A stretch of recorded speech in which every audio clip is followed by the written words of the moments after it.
Good morning, Guardians. TBL here, back questionably on Destiny 1 to bring you your weekly reset guide for the week of July 25th, 2017.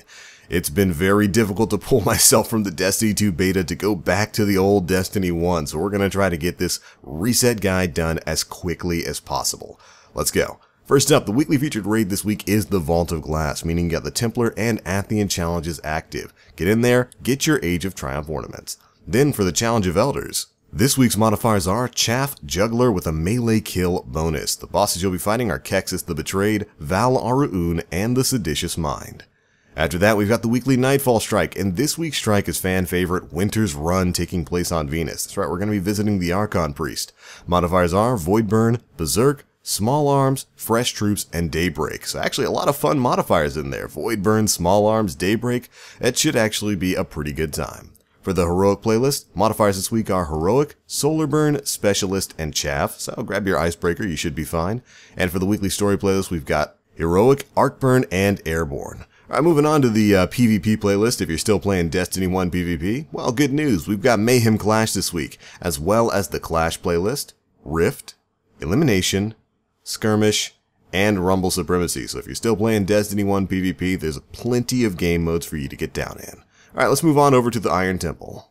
Alright, and this week at Tyra Karn, our soon-to-be full-time Cryptarch.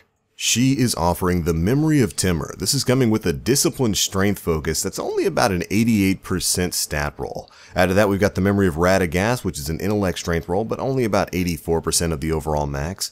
And then finally, the Memory of Gellion, which is an intellect focus roll, but it's only offering about a 79% stat roll overall. So ultimately, none of the three artifacts this week are really worth picking up. I would definitely hold on for some better rolls to come in these final few weeks of Destiny 1. Alright, let's head on over to the tower.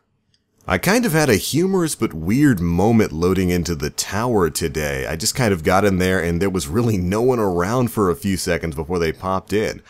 Kind of eerie, reminds me of what's going to be happening in Destiny 2 when this whole area gets destroyed. Anyways, let's head on over to Lord Shaxx and see what bounties he's got for us this week. Alright, and first things first, we've got Back to Basics, where you need to exercise your skills in the Clash playlist. You'll need 7 match completions, 50 primary kills, 25 assisted kills, and 25 ability kills. Then we've got a Game of Rift where you need to do the same in that playlist. You'll need 7 match completions, 50 primary kills, 25 assisted kills, and the Runner Stop medal. Alright, that's it for Lord Shaxx. Let's head on over to the Crucible Quartermaster. Let's see what weapon bounties he's brought for us this week. Alright, first up we've got Point and Shoot, the auto rifle bounty. You need to get 50 auto rifle kills, Stopping Power, where you need to get 50 hand cannon kills, Action Reaction, where you need 25 fusion kills, Trusty Sidearm for 25 sidearm kills, and finally Choose Your Moment, where you need 15 heavy weapon kills. I really hope these bounties return in Destiny 2 since they are a great way to get your hands on some gear. Alright, moving on to the material exchange. This week Dead Orbit is taking Relic Iron donations, the Future War Cult is taking Spirit Bloom donations, and finally, Executor Hideo and the New Monarchy are taking Helium Filament donations this week. So there you go, that's where you can turn in your stuff for that sweet rep this time around. And that is pretty much it for your weekly reset guide for the week of July 25th, 2017. Despite what you might think, there still are quite a few things to do in the world of Destiny 1. And hopefully it makes the next month and a half go by very quickly. But that's it for this one, Guardians. Thanks so much for watching. As for me, I'm going to go ahead and get back to the Destiny 2 beta. We've got one more day of this. Today is the last day this thing is going to be live. So I am going to make the most of it. That's it for this one, guys. Thanks so much for watching. And as always, I am TheBlackLink. You Guardians, stay frosty.